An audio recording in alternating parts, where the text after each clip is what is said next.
டெல்லியில் இன்று கூடுகிறது காவிரி நீர் ஒழுங்காற்று குழு. அக்டோபர் மாதம் தர வேண்டிய 20 டிஎம்சி நீரை திறக்க கர்நாடகாவுக்கு உத்தரவிட வலியுறுத்த தமிழக அரசு திட்டம்.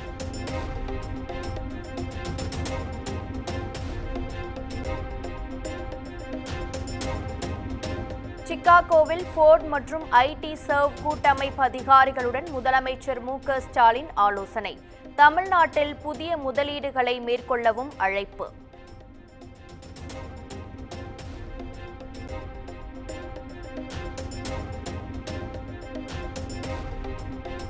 தமிழக வெற்றிக் கழகத்தின் முதல் மாநாடு குறித்து இன்று முக்கிய அறிவிப்பை வெளியிடுகிறார் விஜய். செப்டம்பர் 23ஆம் தேதி நடக்கும் என எதிர்பார்க்கப்பட்ட மாநாடு தள்ளிப்போக வாய்ப்புள்ளதாக தகவல்.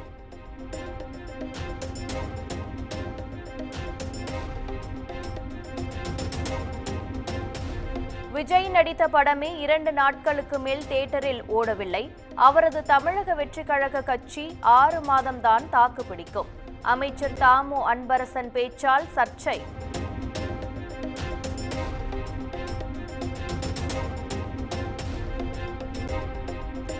மாற்றுத்திறனாளிகளை அவதூறாக பேசிய வழக்கில் கைது செய்யப்பட்ட மகாவிஷ்ணுவுக்கு 3 நாட்கள் போலீஸ் காவல். சென்னை சைதாப்பேட்டை நீதிமன்றம் உத்தரவு.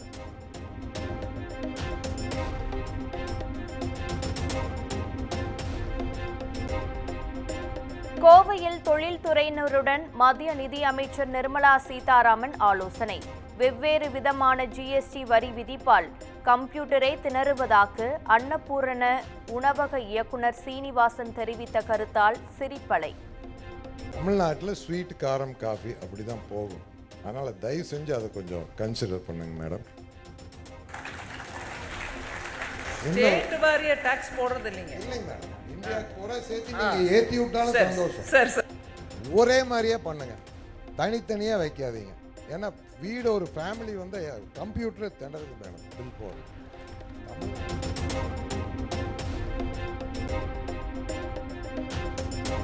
நாகை மீனவர்கள் மீது நடுக்கடலில் தாக்குதல் நடத்திய இலங்கை கடற்படை 2 பிரிவுகளின் கீழ் வழக்கு பதிவு செய்து வேதாரண்யம் காவல் குழும போலீசார் விசாரணை.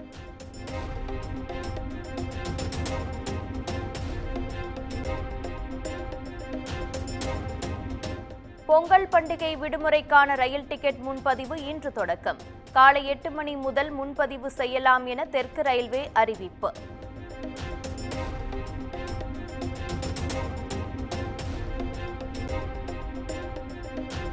குரூப் 4 தேர்வு காலி பணியிடங்கள் எண்ணிக்கையை அதிகரித்து டிஎன்பிஎஸ்சி உத்தரவு. 6244 பணியிடங்களுக்கு தேர்வு நடைபெற்ற நிலையில் கூடுதலாக 480 பணியிடங்கள் சேர்ப்பு.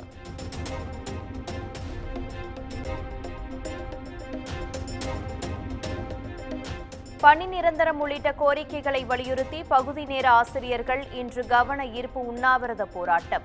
சென்னை ராஜரத்தினம் மைதானம் அருகே நடைபெறும் என அறிவிப்பு.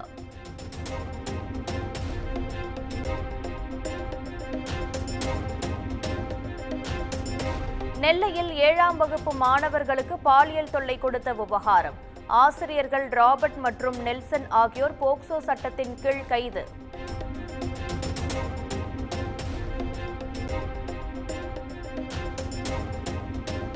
நில மோசடி வழக்கில் கைதான எம்.ஆர். விஜயபாஸ்கரின் சகோதரர் எம்.ஆர். சேகரின் நீதிமன்ற காவல் நீட்டிப்பு.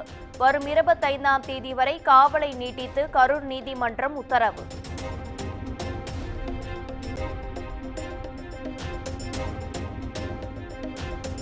மது போதையில் கல்லூரி மாணவர் மற்றும் சிறுவனை தாக்கியதாக புகார் அளிக்கப்பட்ட விவகாரம். பிரபல பாடகர் மனோவின் மகன்கள் மீது வளசரவாக்கம் போலீசார் வழக்கு பதிவு.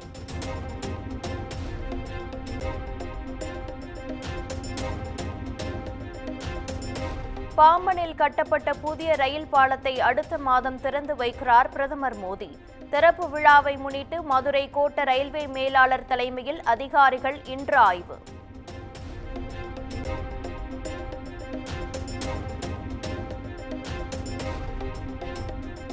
திருநெல்வேலி நெல்லையப்பர் கோவிலில் பிரகாரத்தை தாண்டி ஷூ அணிந்து சென்ற காவலர்கள். சமூக வலைதளங்களில் வெளியான வீடியோவால் பக்தர்கள் அதிர்ச்சி.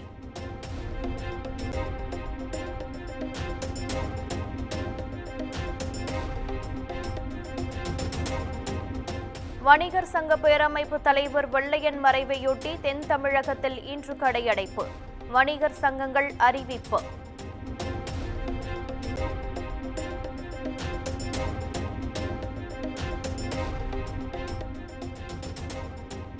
செமிகண்டக்டர் தயாரிப்பில் 1.5 லட்சம் கோடி ரூபாய் முதலீடு செய்யப்பட்டுள்ளது. உத்தரப்பிரதேசத்தில் செமிகான் இந்தியா மாநாட்டை தொடங்கி வைத்து பிரதமர் மோடி பெருமிதம்.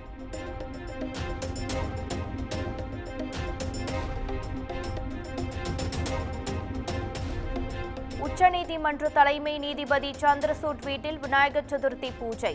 பிரதமர் மோடி பங்கேற்று வழிபாடு.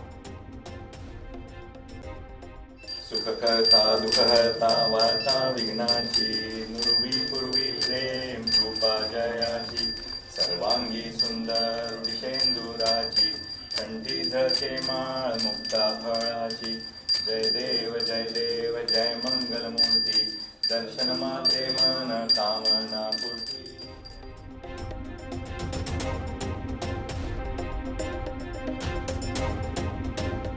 ஜம்மு காஷ்மீரில் குடும்ப தலைவிகளுக்கு மாதம் 3000 ரூபாய் உதவித்தொகை வழங்கப்படும். சட்டப்பேரவை தேர்தல் பிரச்சாரத்தில் காங்கிரஸ் கட்சி வாக்குறுதி.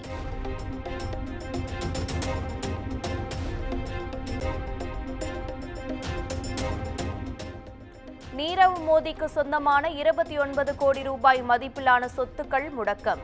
பிஎன்பி வங்கியில் கோடிக்கணக்கில் கடன் பெற்று மோசடி செய்த வழக்கில் அமலாக்கத்துறை நடவடிக்கை.